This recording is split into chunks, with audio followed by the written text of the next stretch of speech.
bahwa Natal itu adalah Happy Birthday Jesus, bukan Happy Birthday Santa atau Welcome Santa. Do you believe in Santa? Si anak ini, cucu ini, oh, of course, I have my own Santa. My grandpa is my Santa.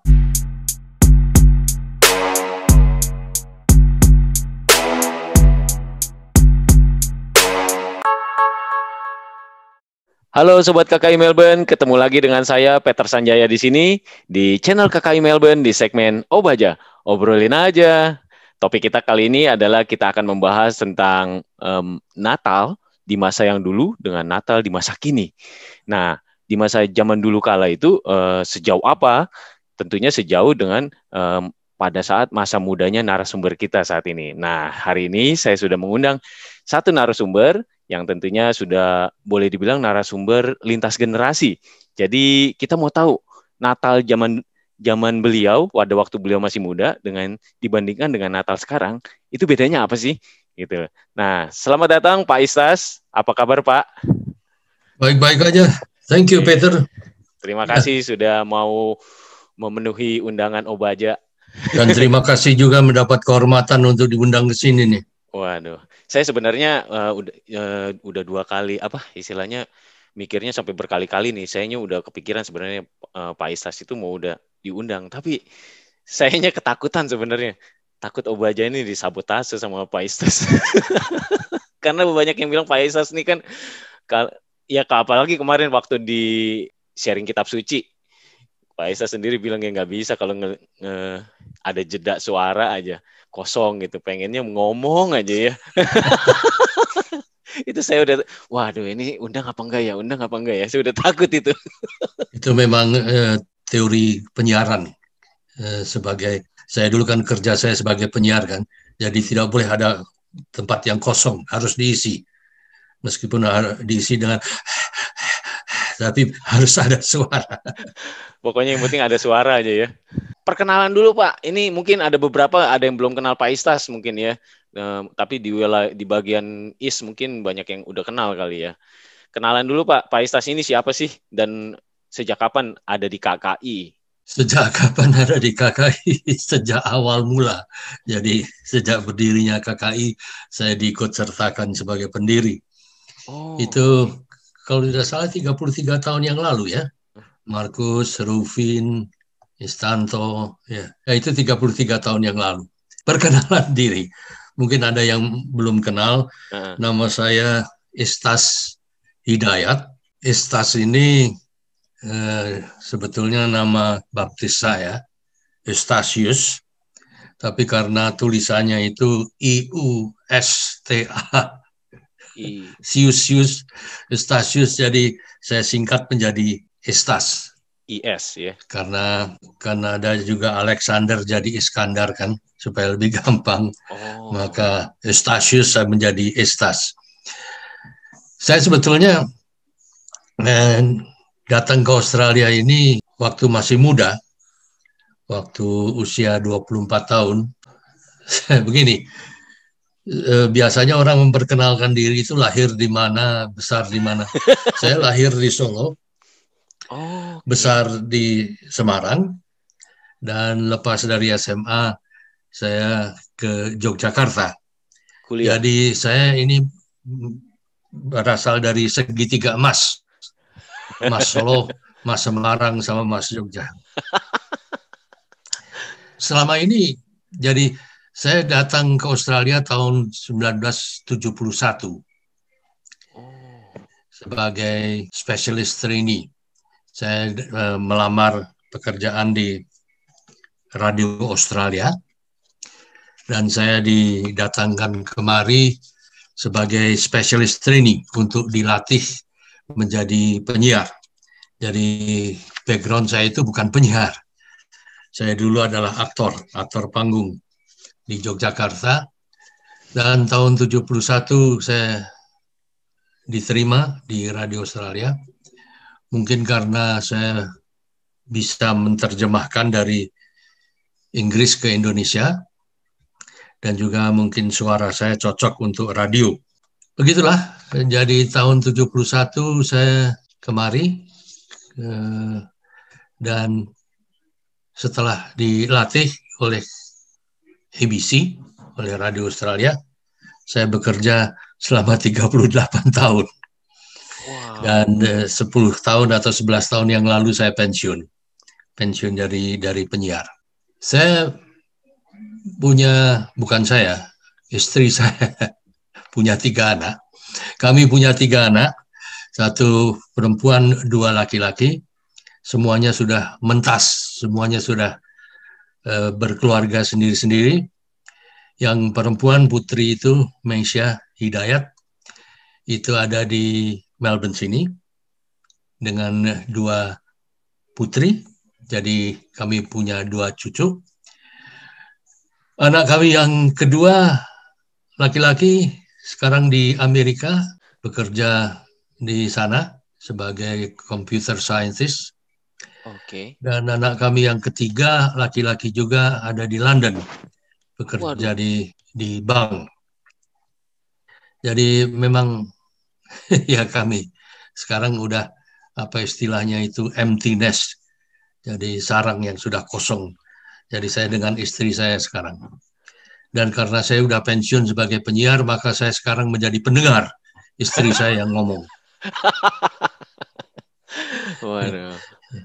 Jadi Pak Istas ini sempat jadi aktor gitu, Pak? Dulu. Waktu di Jogja, itu maksudnya kuliah aktor gitu, kuliah. Saya kuliah di Gajah Mada sebagai kuliah di arsitektur. Oke. Jadi saya ini sama dengan Presiden Jokowi, keluaran Universitas Gajah Mada. Cuma beliau itu lulusan, sedangkan saya jebolan. Maksudnya? Jebolan nggak jadi. Nggak selesai kuliahnya, Pak? Iya, keluaran. Karena saya keluar terus main drama di panggung. Tetapi justru karena saya kemudian mengajar ya sebetulnya bukan mengajar ya, tapi sharing, saya punya pengalaman sebagai aktor untuk mengajar guru-guru berbicara dengan jelas di depan kelas. Saya memakai jembatan drama, belajar drama supaya cara berbicaranya itu jelas. Dan justru karena itu kemudian Radio Australia membuka kesempatan untuk orang melamar. Saya melamar, kok diterima. Kok bisa dapat infonya itu dari mana, Pak? Waktu Dari itu masih koran. di Jogja ya? Iya, dari koran. Karena Radio Australia pasang iklan. Saya iseng-iseng aja daftar, ikut-ikut. Kok akhirnya diterima. Berapa orang waktu itu yang Bapak tahu nggak, ada berapa pelamar waktu itu? Ada yang bilang 400. Orang Indo semua itu ya? Iya. Wah, yang keterima? 1. Widih, ngeri. 1 dari 400. Iya. Itu yang mewawancara saya dari Radio Australia itu waktu itu mengatakan bahwa ini ada 3 calon katanya. You adalah calon yang pertama. Kalau calon pertama ini sudah bisa menjawab semua interview, maka udah tidak perlu dia menginterview calon kedua dan ketiga. Saya calon pertama. Langsung lolos. Ya, disuruh baca warta berita dan sebagainya dalam bahasa Indonesia. Jadi ini penyiar bahasa Indonesia. Jadi BBC Indonesia gitu ya? ABC. ABC. Sebab ya, saya tidak boleh menyebut nama BBC. Kenapa? Saingan ya? Saingan ABC. ABC Indonesia. Ya, jadi waktu itu Radio Australia itu ingin mencetak seseorang untuk menjadi penyiar yang khas ABC. Karena penyiar-penyiar sebelumnya itu selalu diimpor dari BBC, dari Radio Malaysia, dari RRI, maka mereka ABC mempunyai gagasan untuk mencetak penyiar khas Australia. Saya yang pertama. Oke. Wah, menarik juga. Saya tidak punya background penyiar. Background saya cuma aktor panggung dan bisa menerjemahkan dari Inggris ke Indonesia. Oh, berarti habis ngeplay jadi penyiar itu keterima, jadi kuliah yang di UGM dilepas aja gitu ya? Iya, dengan sendirinya. Dari situ mungkin dapat sponsorship kali ya, untuk menetap di Australia kali. Iya, jadi saya diimpor oleh ABC di sini sebagai waktu itu ya bukan sebagai migrant tapi sebagai pekerja temporary 3 tahun. Oke. Kemudian setelah 3 tahun diperpanjang lagi jadi 3 tahun. Kemudian diperpanjang lagi terus-menerus 3 tahun. Oh, tapi waktu itu masih visa kerja ya, Pak ya? Iya, visa kerja. 3 tahun gitu ya? Iya. Dan setiap 3 tahun itu Radio Australia memulangkan saya ke Indonesia, kemudian juga sekaligus mengimpor saya kembali ke Australia. Jadi setiap 3 tahun saya itu dapat holiday free, dibiayai oleh kantor. Ya lumayan juga. Jadi pulang Indo setiap 3 tahun sekali ya? 3 tahun sekali dan ada kewajiban tinggal di sana 2 bulan. Sebelum visa untuk menyesuaikan diri dengan bahasa dan keadaan politik ekonomi di Indonesia. Jadi saya diharuskan tinggal di Indonesia 2 bulan. Oh, nggak enak itu. Terus terang aja nggak enak. Orang kalau holiday itu memang enak, bebas. Tapi kalau saya ini bukan holiday ini, diwajibkan berlibur selama 2 bulan di Indonesia. Oh, jadi ada tugas-tugasnya ya? Nggak ada tugas. Silahkan di Indonesia cuma menyesuaikan diri dengan bahasa Indonesia dan juga tahu perkembangan politik dan ekonomi lah. Terupdate. Oke. Dengar-dengar Pak Istas juga pernah jadi ketua KKI ya? Benar nggak sih Pak? Apa saya? Ya, betul. Karena saya sempat lihat video Pak Istas, video ucapan ulang tahun KKI yang ke-33, salah satu ketuanya adalah Pak Istas. Pak Istas ada kan ya? Benar nggak ya? Saya jadi ketua KKI 2005 sampai 2007. Oke. Oh, udah 2000-an berarti ya? Udah tua saya nih. Oke, Pak Istas, cerita dong. Natal waktu Pak Istas pertama kali nyampe di Australia itu kayak apa sih? Berarti waktu itu Pak Istas umur 25 lah ya? Benar nggak ya? Iya, betul. Sekitar 24-25. Tahun berapa itu, Pak? Natal? Tahun 71. Natal pertama itu ya? Ya, kalau dibilang Melbourne itu boleh dikatakan waktu itu ya masih sepi ya? Masih sepi kalau dibanding dengan sekarang. Waktu itu penduduk Melbourne 2,5 juta. Sekarang ini udah 2 kali lipat, jadi sekarang ini udah hampir 5 juta kan. Wow. Jadi waktu itu masih 2,5 juta. Misalnya saja di Melbourne itu di kota, city, itu katakanlah bule-bule semua lah. Asianya sedikit sekali. Restoran Cina cuma ada 2 atau 3 waktu itu. Jadi masih sepi. Tapi kembali dikaitkan dengan Natal, waktu itu Natal sih banyak berpusat di gereja, karena saya bayangkan begini, dulu sekali kegiatan Natal itu selalu berpusat di gereja. Katanya baru pada abad keempat dirayakan di rumah-rumah. Nah, ini waktu 1971 itu memang ya banyak orang kegiatan Natal itu berpusat di gereja, terutama pada malam hari, yaitu misa malam Natal itu, misa malam Natal. Tapi selama masa-masa Advent-nya itu gimana nuansa-nuansanya, Pak? Ya, dilakukan mengenai Advent itu. Selama weekdays, tapi nggak ada kayak celebration di kayak rame-rame gitu, lampu-lampu gitu, nggak ada ya? Nggak ada.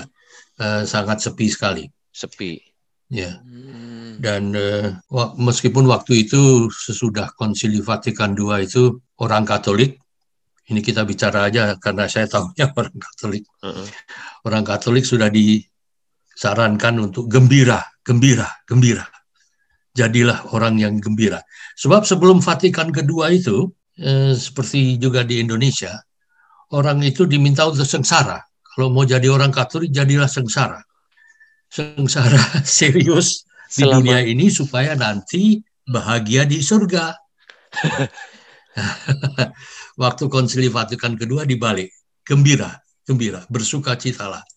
Dan seperti yang kita lihat Paus yang sekarang ini kan selalu bergembira, gembira Injil, jadi gembiralah jadi orang Katolik.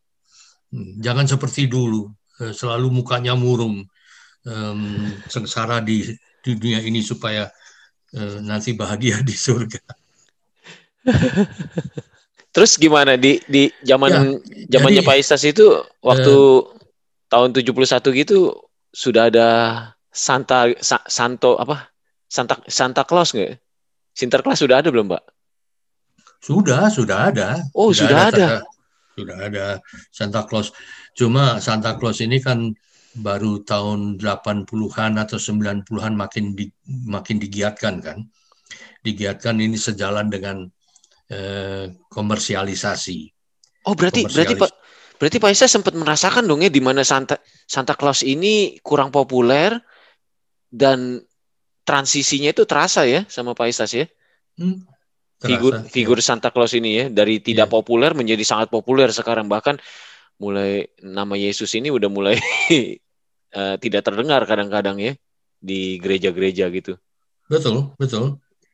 Jadi orang lupa bahwa ibaratnya itu yang mengingatkan saya mengenai Yesus itu adalah di KKI itu waktu saya jadi ingat waktu chaplain kita itu Romo Waris, dia memutarkan lagu untuk anak-anak, Happy Birthday Jesus.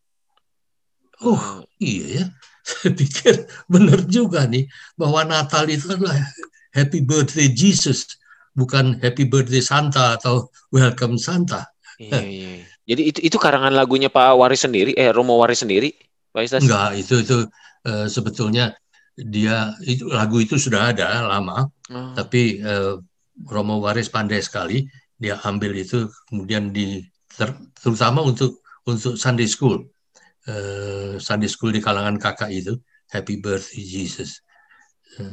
Ini terus terang mengingatkan saya juga bahwa Natal itu adalah Jesus-nya, bukan Santa Claus-nya, bukan hadiah-hadiahnya.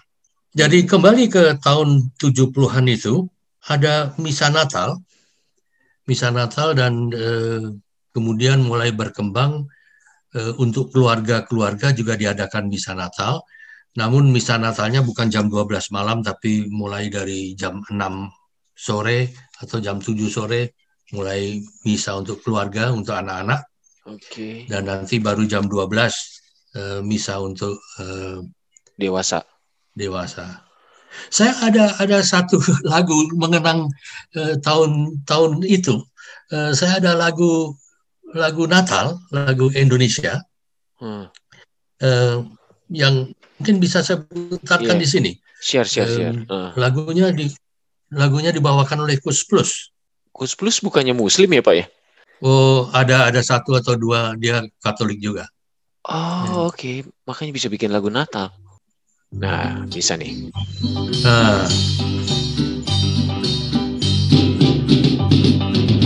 Bersama gembira, mari kita semua merayakan hari suci ini.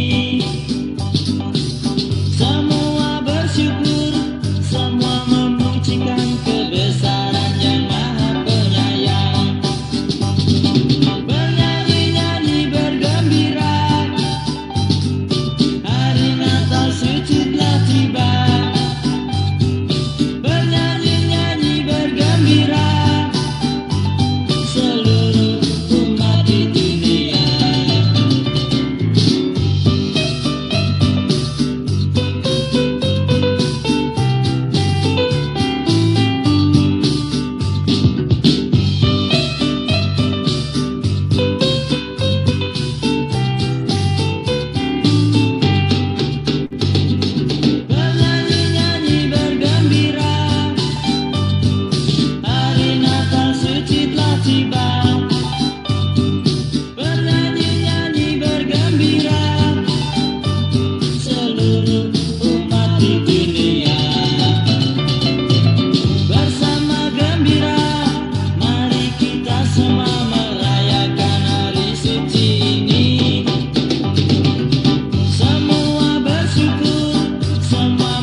Saya baru tahu loh Pak.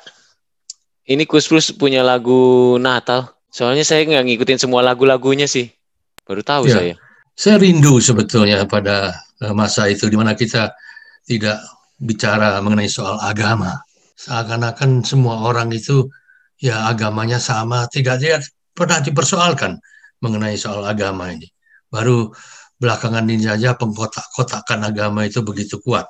Band-band yang ada sekarang pun anggota-anggotanya juga pasti ada yang Nasrani gitu. Tapi kok ya amat disayangkan sih ya. Tapi kok mereka lebih apa ya? Boleh dibilang rada takut mungkin ya untuk mensiarkan lagu rohani Kristen maksudnya, lagu rohani Nasrani gitu. Kurang menonjol kayaknya ya. Saya cukup ini sih. Sayangnya saya nggak sempat menikmati lagu Kus Plus yang itu tuh yang Itu Nasrani. tadi saya putarkan karena untuk mereka yang belum lahir pada waktu itu. Iya, itu tahun populer. 70-an. Oh, tahun 70. Iya, saya belum lahir. 70 71. Wah. Peter lahir tahun berapa? Saya lahir 83. Berarti wah gila itu 12 tahun kemudian. Iya. Jauh juga itu. Nah, itu di Australia kemudian juga berkembang. Saya masukin pada Natal tahun 1980-an, muncul apa yang disebut Carol by Candlelight. Jadi di park begitu, terutama kalau di Melbourne ini di seberang gedung kesenian itu, di dekat kota itu, di Myer Music Bowl, itu diadakan Carol by Candlelight, di mana kita bisa duduk-duduk di rumput dan mendengarkan mereka menyanyikan lagu-lagu Natal. Dan Carol by Candlelight itu begitu populer sehingga beberapa tahun kemudian Myer Music Bowl dipagarin dan orang harus bayar karcis untuk masuk ke situ. Oh, saking banyaknya orang mau nonton ya? Ya, dikaitkan dengan KKI, maka KKI berdiri pada tahun 1987, juga mulai menyelenggarakan secara kontinu misa Natal, juga misa Paskah, Natal dan Paskah. Dan selalu mencari pastor, asal nyomot pastor, siapa pastor yang ada di Melbourne ini, yang bisa bahasa Indonesia. Kalau nggak bisa bahasa Indonesia, nggak apa-apa. Kita adakan misanya dalam bahasa Inggris dan bacaan-bacaannya dalam bahasa Indonesia. Itu saja terkenang saya. Berarti kalau dibandingin sama Natal zaman sekarang nih beda banget berarti Pak ya. Zaman sekarang ini kayaknya Santanya lebih kuat ketimbang Yesusnya. Iya nggak sih? Oh iya. Karena segi komersialisasi itu tadi dan juga sekularisme ini begitu menguat, tapi terutama karena komersialisasi itu. Jadi ekonomi ingin dipacu maju sehingga orang harus beli. Kasih hadiah. Untuk itu Santa memegang peranan penting untuk melariskan barang dagangan. Berarti Pak Istas sendiri kalau boleh tahu sharing dong, Pak Istas waktu ke anak-anaknya memperkenalkan Santa apa enggak sih ke mereka pada saat Christmas? Enggak juga sih. Enggak ya? Waktu anak-anak masih kecil, memang kita usahakan, waktu anak-anak masih SD, kita usahakan supaya Natal itu ya Natal yang religius lah, di paroki, dan juga kan anak-anak kami kirim ke sekolah Katolik, jadi gampang sekali suasana Natal itu digerakkan oleh sekolah. Iya, maksudnya suasana Natal dari sekolahan pun pada saat itu lebih memperkenalkan Yesusnya ya, bukan Santanya ya? Betul. Oh, beda banget. Ini anak saya sekolah di sekolah Katolik, tapi sekolah Katoliknya ini malah memperkenalkannya tuh Santa gitu loh. Apa dia mau menghargai murid-murid lain yang non-Katolik, lalu mengorbankan itu memang ya terasa begitu. Ya, tapi kan judulnya mereka sudah sekolah Katolik. Mereka kok malah kesannya malah mengorbankan mereka yang Katolik jadinya dengan memperkenalkan Santa-Santa itu. Sekolah Katolik sendiri juga bermacam-macam. Misalnya saya kasih contoh aja. Misalnya anak saya yang perempuan saya kirim ke sekolah di sini yang namanya Nazaret. Itu sekolah yang keuskupan punya. Tradisi-tradisi Katolik kurang, misalnya seperti Rosario, Jalan Salib dan sebagainya itu kurang. Tapi kalau misalnya mengenai memimpin doa dengan kata-kata sendiri, wah, luar biasa. Oh. Anak laki-laki kami kirim ke Mesenot.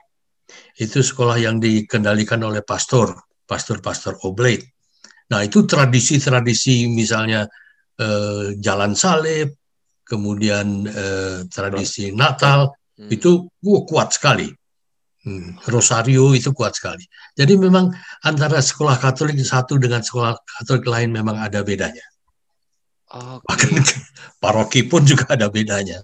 Saya agak ini sih ya, saya pengen belajar sesuatu dari Pak Istas hari ini nih.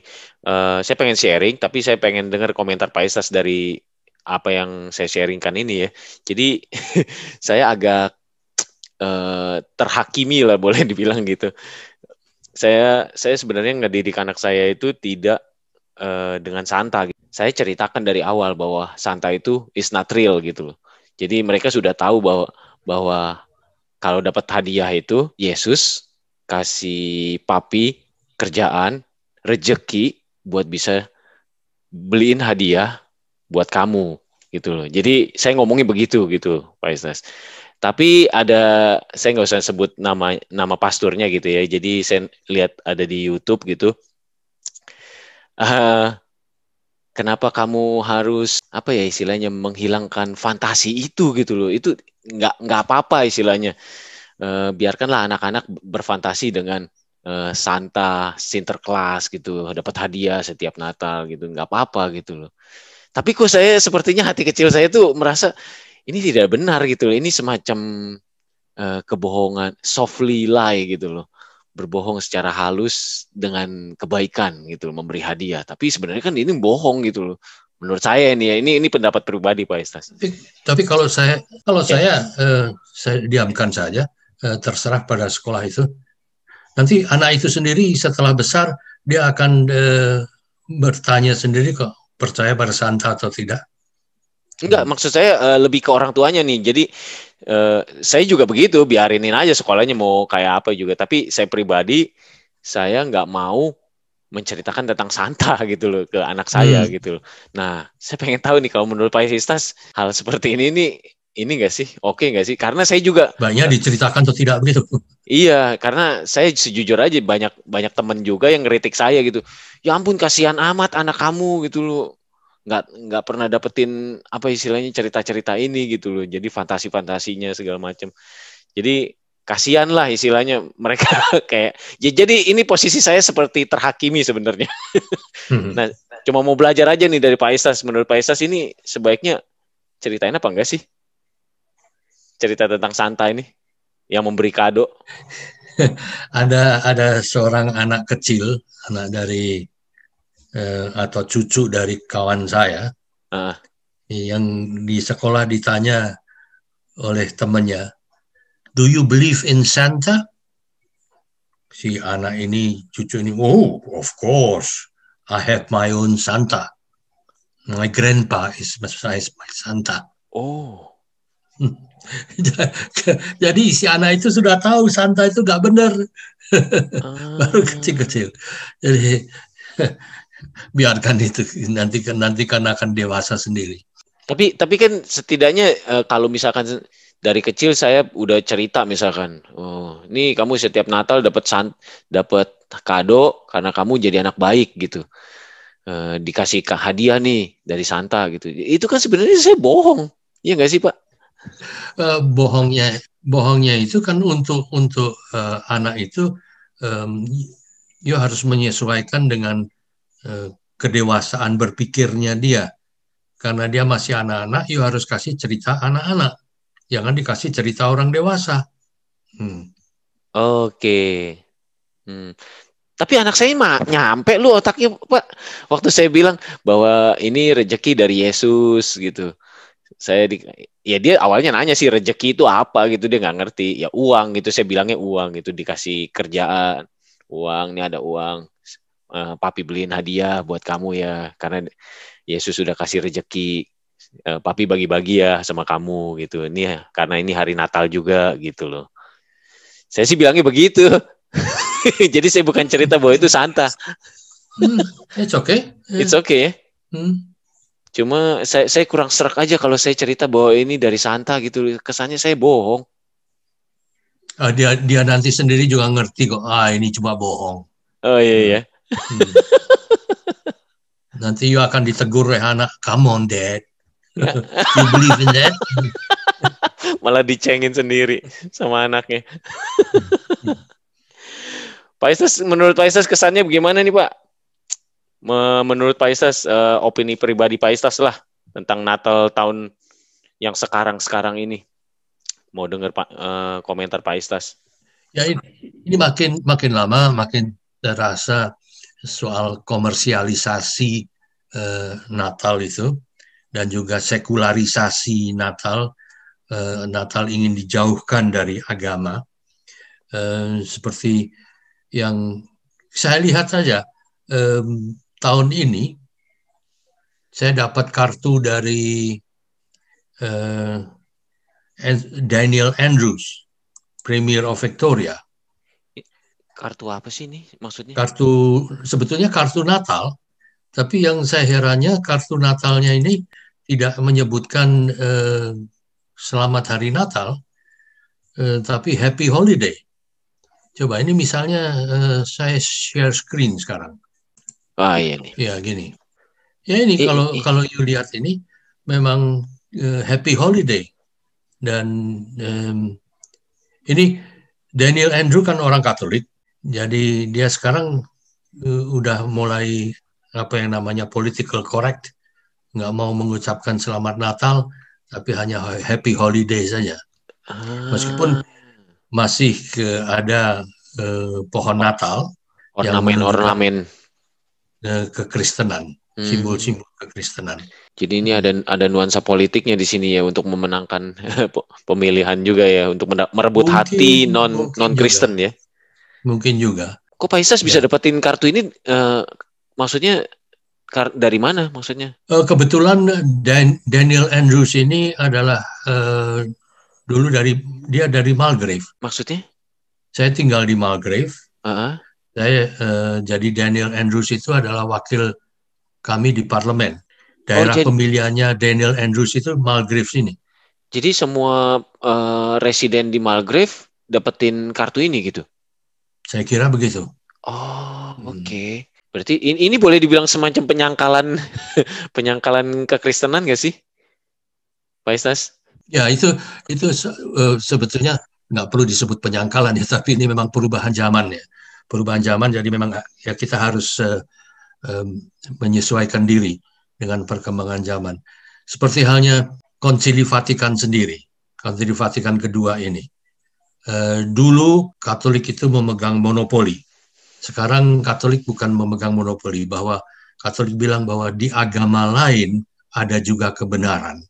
Dengan kata lain, di agama lain you bisa juga masuk surga. Gampangnya. Kalau dulu, kalau you nggak jadi Katolik, you nggak akan masuk surga. Nah, masih dalam kaitan ini, sekularisasi ini, saya lihat bahwa tahun ini mulai ada, jadi pohon Natal masih ada, tapi kandang Natal itu sudah berkurang. Kandang Natal itu kan simbol Katolik kan. Iya. Nah, itu mulai berkurang. Nah, ini sekarang muncul satu saran lagi, orang memasang pita di pohon-pohon di luar rumah. Misalnya saja, ini saya share lagi satu gambar. Nah ini, saya tidak bisa memutarkan videonya, tapi kalau you pergi ke YouTube, akan bisa lihat how to tie red street tree Christmas balls. Jadi ini sekarang mulai banyak bermunculan di Melbourne ini, orang memasang pita ini di di pagar atau di pohon. Sebagai simbol apa ini? Sebagai simbol apa, Pak? Simbol ini Natal. Sebetulnya bukan simbol Natal, tapi simbol kebaikan. Jadi menjunjung tinggi kebaikan. Bisa Natal, bisa Paskah, pokoknya inilah perdamaian. Oh. Nah ini cewek ini dia menjual alatnya ininya. Oh, oke. Tapi akan you lihat bahwa di Melbourne sini mulai banyak ini orang memasang pita ini. Belum Dulunya sampai sih ke tempat saya ini, nggak tahu nih, mungkin di daerah Melbourne CBD kali ya. Karena baru mulai ini. Dulunya saya kira orang-orang dari China yang mensponsori ini, tapi ternyata tidak. Jadi orang pada umumnya dari segala bangsa udah mulai menggunakan ini pita merah ini. Tapi serius ini saya tidak melihat unsur Yesusnya loh di sini, Pak Istas. Jadi sepertinya jadi dengan berkurangnya ini, dengan sekularisasi ini, unsur Yesusnya akan hilang, akan menurun, akan merosot, dan lebih banyak sekarang itu happy holiday. Karena ini budaya Amerika kan. Nah, oke Pak Istas, saya mau tanya nih, Pak Istas sendiri setuju dengan apa yang disampaikan sama Daniel Andrew bahwa itu happy holiday, lalu dari simbolisasi pita merah ini sebagai simbol perdamaian. Ya, kalau itu memang perubahan zaman, ya kita harus terima, harus bisa menerimanya. Cuma di samping itu kita harus tetap mempunyai kebebasan untuk mengucapkan Selamat Natal kepada orang-orang yang memang masih suka, tapi tidak usah pada seluruhnya. Oke, selama tidak istilahnya dikekang untuk mengucapkan Selamat Natal, it's okay gitu ya? Ya. Oke. Ini saya juga punya satu bacaan ini. Sebetulnya ini bukan bacaan, tapi ini sebetulnya karya dari Paus Fransiskus mengenai keindahan Natal. Saya terjemahkan dari bahasa Inggrisnya. Kalau bisa saya sampaikan di sini. Silakan Pak. Nah, bisa. Bisa. Iya. Saya bacakan deh ya. Iya, silakan Pak. Keindahan Natal di mata Paus Fransiskus. Natal selalu penuh dengan pesta rame-rame. Padahal kalau saja ada secercah keheningan, kita bisa menggunakannya untuk mendengarkan bisikan Tuhan Sang Maha Kasih. Kita disebut Natal manakala kita bersedia lahir kembali setiap hari dan mengizinkan Tuhan masuk ke dalam hati.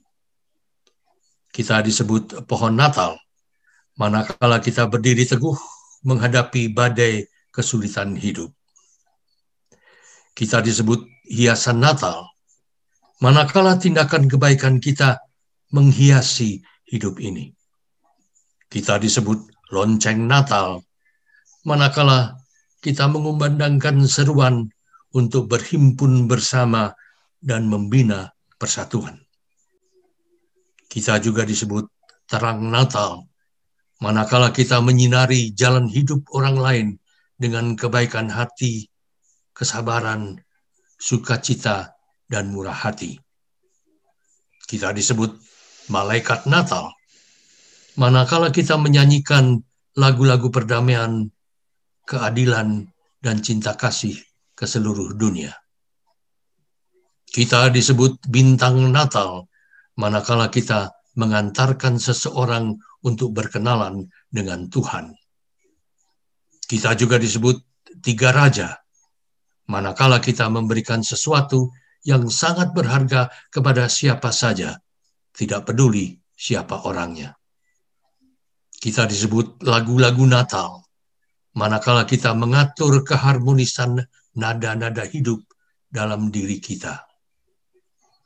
Kita disebut kartu Natal manakala kebaikan kita tuliskan di tangan kita.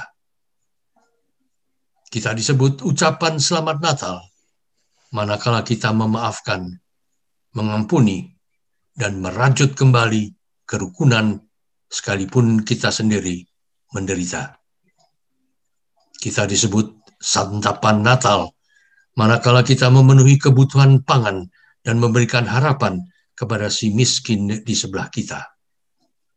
Kita benar-benar menjadi malam Natal, manakala dengan penuh kesadaran dan rendah hati, kita sambut Sang Juru Selamat dalam keheningan malam tanpa hura-hura dan tanpa pesta besar. Kau adalah senyum lembut pembawa kedamaian hari Natal yang melahirkan kerajaan Allah dalam dirimu. Selamat Natal kepada semua yang disebut Natal. Paus Fransiskus. Habis dengerin ini Pak ya, saya sepertinya mulai bisa agak menerima ini perubahan zaman nih kayaknya. Memang sepertinya Natal ini harus yang esensinya adalah harus ke penjelasan dari setelah Natalnya itu manakala apa. Jadi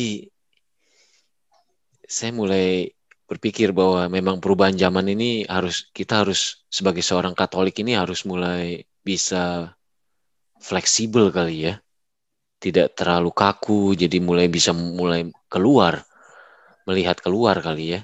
Dengan sekitar kita yang lagi miskin ataupun bersusah payah, nolong gitu ya.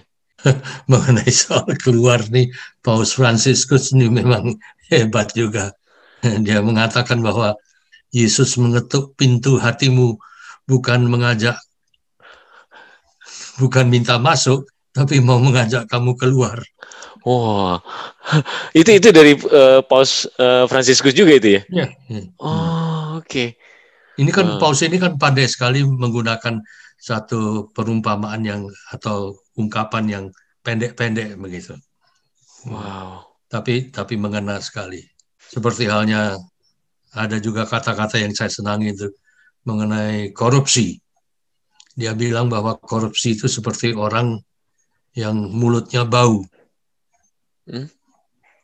Dia sendiri tidak tahu kalau mulutnya bau, tapi dia menyengsarakan orang lain. Wow, iya benar. Korupsi kan begitu. Iya. Nggak sadar orangnya. Pak Istas, ada pesan Natal nggak Pak? Menjelang mau Natal ini, ada pesan nggak buat teman-teman KKI? Sebenarnya tidak ada pesan sih, tapi saya mau memutarkan sebuah lagu. Lagu ini berisi pesan. Pesannya yaitu bahwa Tuhan yang Maha Pengasih akan datang pada kita. Immanuel, Tuhan bersama kita. Dan marilah kita ucapkan selamat Natal kepada Bapak, Mama, kakak, adik, dan siapa saja. Karena sekarang ini banyak juga orang yang tidak berani mengucapkan selamat Natal. Nah, inilah dia lagunya. Dibawakan oleh Pastor Willy Baldus. Ini dapat dilihat di YouTube, tapi saya dapatkan lagu ini dari bekas chaplain kita, Romo Waris.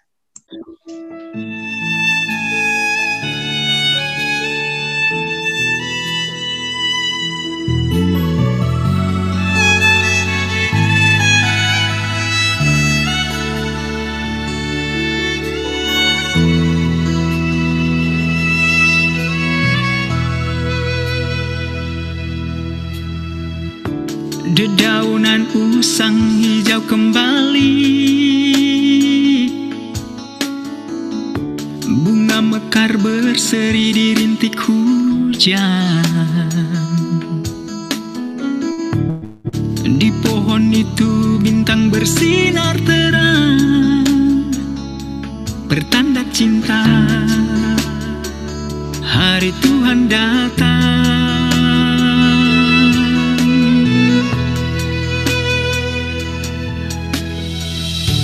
Desa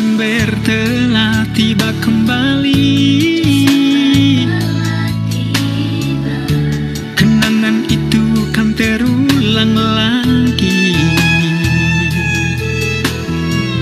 Di gereja tua kita berjumpa pula, bernyanyi, berdoa, bersukaria, sebab Natal tiba. Gaungkan warta sukacita, Tuhan Immanuel lahir untuk kita. Nyanyikan glory haleluya, puji nama Tuhan, dan ungkapkan salam.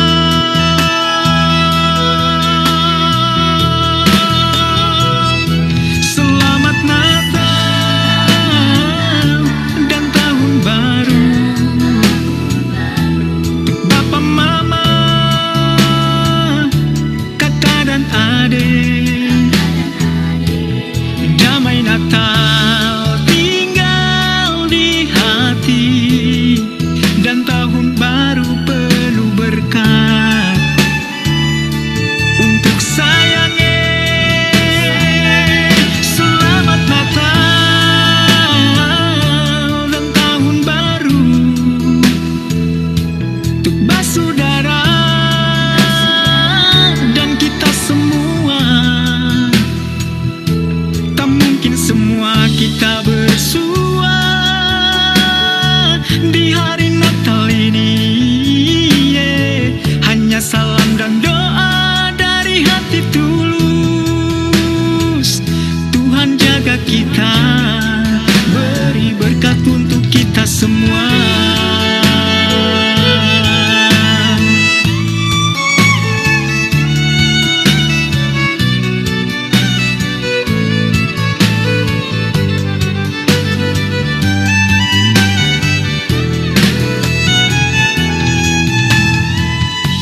Gaungkan warta sukacita, Tuhan Immanuel lahir untuk kita. Nyanyikan glory haleluya, puji nama Tuhan, dan ungkapkan salam.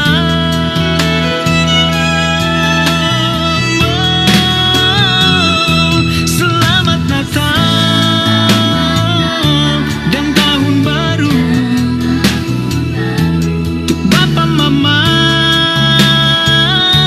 kakak dan adik. Damai Natal tinggal di hati, dan Tahun Baru penuh berkat untuk sayangnya. Selamat Natal dan Tahun Baru untuk basudara dan kita semua.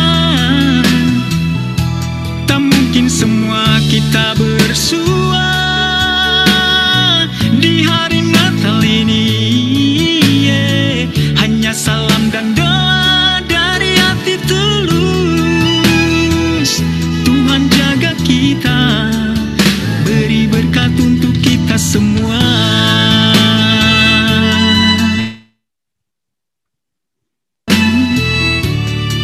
Beri berkat untuk kita semua. Beri berkat untuk kita semua.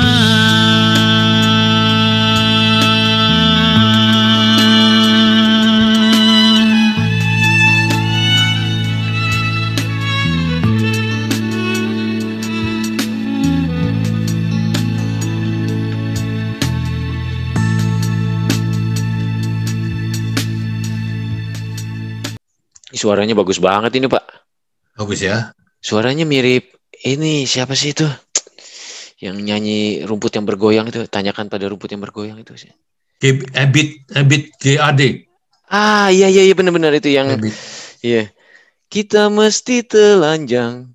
Ya yang itu. Ya, mirip ini penyanyinya. Maksudnya suaranya mirip-mirip. Masih nyanyi dia. Oh, oke. Iya. Bagus suaranya. Apalagi kalimat pertama tadi dia juga meniru gayanya Ebit itu. Oh, oke. Dedaunan segala macam itu.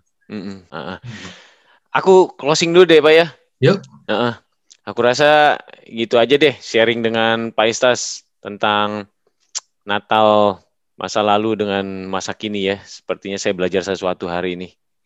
Terima kasih Pak Istas atas pertemuan hari ini di Obaja. Terima kasih atas kehadirannya. Iya. Ya, dan ini terima kasih juga untuk kehormatan di acara Obaja ini. Oke, teman-teman KKI, sampai ketemu lagi di Obaja berikutnya. Kiranya dia semakin besar, kita harus semakin kecil. Bye-bye.